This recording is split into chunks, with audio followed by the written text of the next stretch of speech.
Hi, this is Ella from Bad Fans, and I'm here with the band Betty Taylor. Would you guys like to introduce yourselves? I'm Kayla. I play lead guitar. I'm Sophie. I sing. I'm Claire. I play bass. I'm Katie. I play drums. So when, how, and why did you guys start the band? You can. Yeah. I originally started playing with two boys, just for fun during COVID because there was nothing else to do. And then I met Kayla and I asked her to join the band. And then the boys quit. We still love them, but they wanted to move to Perth and that was very far away. And then Kayla and I just started hanging out and we wrote Stallin'. And we're like, this song's kind of good. We should really, we need a band. And then Kayla knew these lovely ladies through a house party? Yeah, I learned. Just through life. Yeah. And she was like, my two friends play drum and bass. And I said, sign them up. Let's go. And now we're here. Pretty much. No, I love that. The through life. We met through life. Yeah. So real. What song means the most to you and the story behind it and why? So each of you can kind of say, I guess. I really like Gaslighter. I think the words are awesome and very relatable, and I also really liked that I got to play Drop D and sneak that in there. Bit of sexy tuning. Yeah. I really like Hollow, and I think because it's one of the ones that we made together, just in the spur of the moment kind of thing, and it's a fun song to play live, and it's sick. I really like Young, Dumb, Immature. I think, probably my favourite. I know Soph wrote it about one of her friends from here down in Melbourne. I feel like I really resonate with it, and I'm sure a lot of other people do as well. Yeah, Young Dom's definitely the favourite. It's the title track of our EP that just dropped. And it's a song that I first played in front of other people ever. It sounded really, really different back then. I just played it at an open mic. And then, as the band's formed and we've grown, the song has changed a lot. And, I don't know, it's pretty special. So why did you guys name it Young, Dumb, and Immature?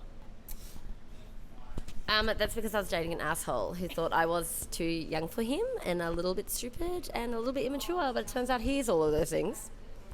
And I don't know, it rhymed with something else that was in the song. I can't remember.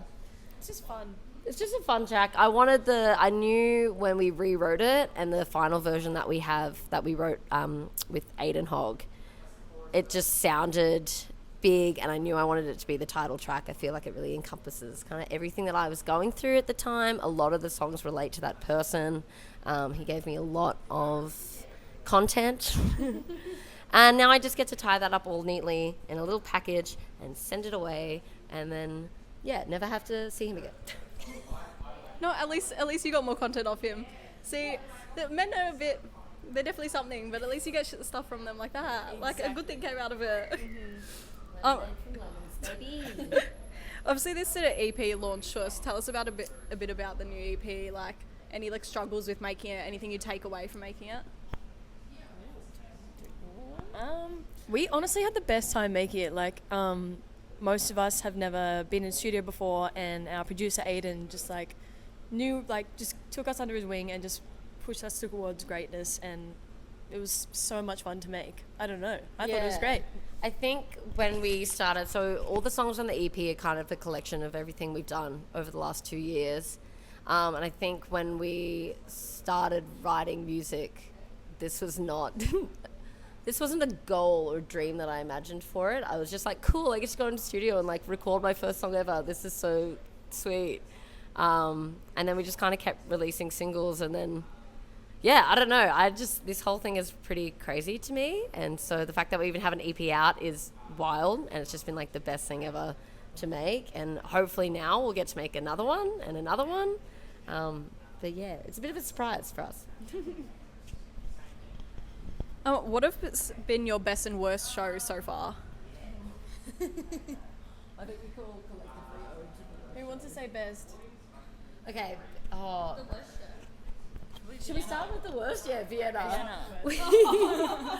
We all collectively went, oh. Not because Vienna's not beautiful. We had the opportunity to play overseas and it was incredible.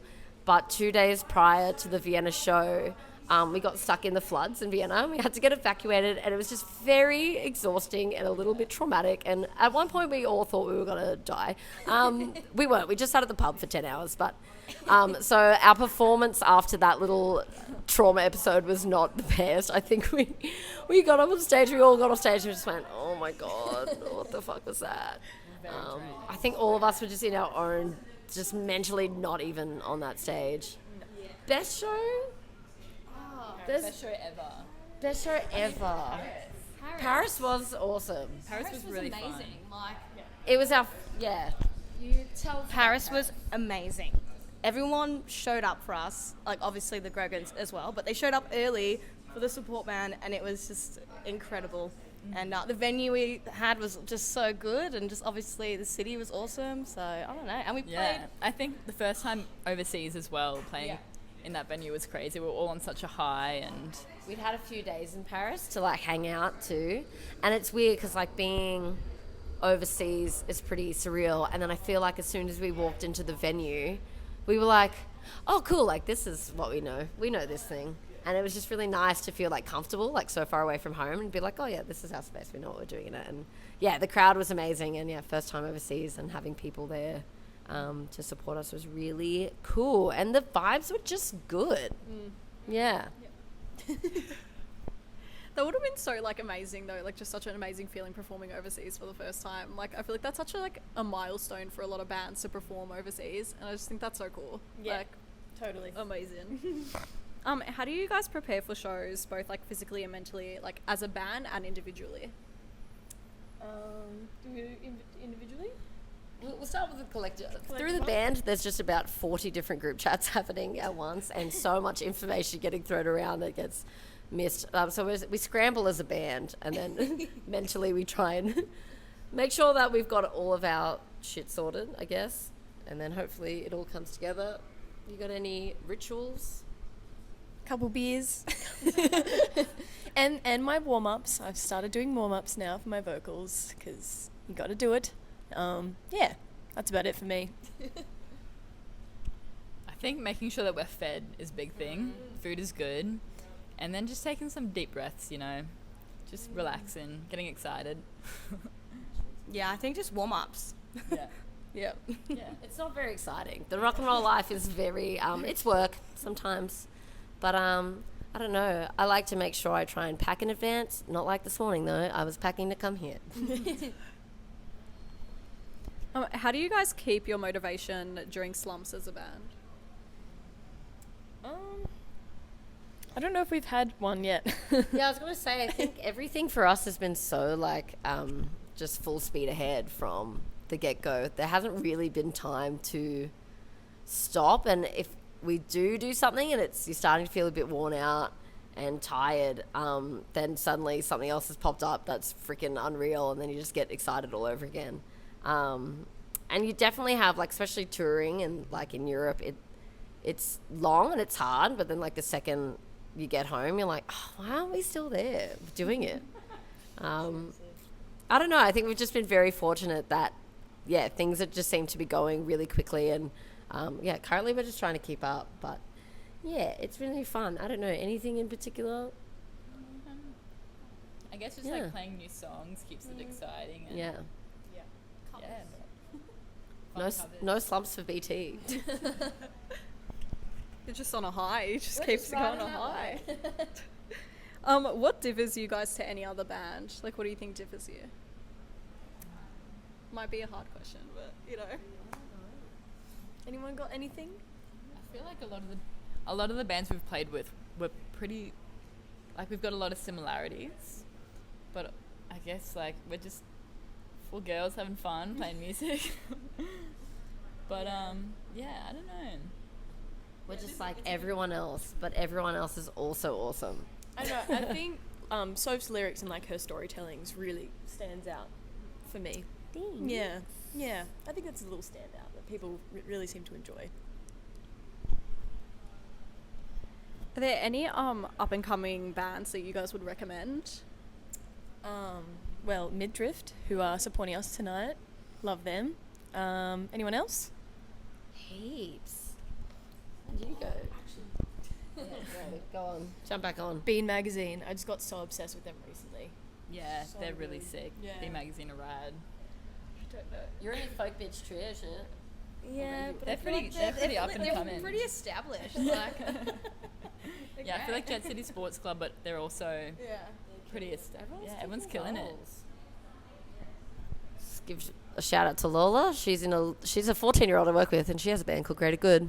And they're just starting out, and I believe in them. I feel like they're going to do really well. Lola, slay. Not good on them. They're gonna be amazing. How do you guys see the Aussie music community evolving in the future? That's a good question. It's hard to say. We haven't been in it that long. Yeah. So we're just kind of like grasping what it is already. So I don't know. It's a bit of a tough one. My brain's gone blank. Anyone else? So I got distracted. No, I don't know. I think we've been very fortunate. Like, you hear a lot of stories, especially being women in the industry. It's been really, really hard for female artists and female bands coming through. And I think we're really fortunate that the space and the time that we've entered it hasn't really been like that. We've been very fortunate to play with really incredible people, people that just see us as a band, full stop. Yeah. And so I hope just like more of that. Yeah. Do you guys have like a best and worst part about being like an Aussie band, or is it just like all just like, good? Oh, the best part is there's incredible music coming out of this country. The worst part is it is so expensive to go anywhere else or to tour this country because everyone's so far apart. And we always get like this tour we're doing is our first headline tour. And we're just doing Melbourne, Sydney, Brisbane, and we had heaps of messages from people in Perth and Adelaide being like, why aren't you coming here? We love you. We want to be there. I would play every single town if we could. It's just so expensive to get around. So I don't know. If they could make bullet trains and make them really cheap, that'd be cool. Yeah. But yeah. Got to start taking the V line into out of state. How do you guys see the evolution of your music in the next few years, or like a year or something? I like to add a bit of rockier elements whenever I can. That's just personally though. A little bit of a shreddy moment. I don't know. I think this it'll be different moving forward. A lot of the songs from this EP I've written over like the last few years, like pre the band even forming, and I think not knowing that those songs are going to be heard gave me a lot of freedom to write whatever I wanted. So I think moving forward, I don't know how comfortable I'm going to be with sharing all my deepest, darkest secrets in a song form, but we push through. So I don't know. And I think just doing some more writing together and Very interesting question. Who did you guys all vote for Triple J's Hottest 100? Ooh.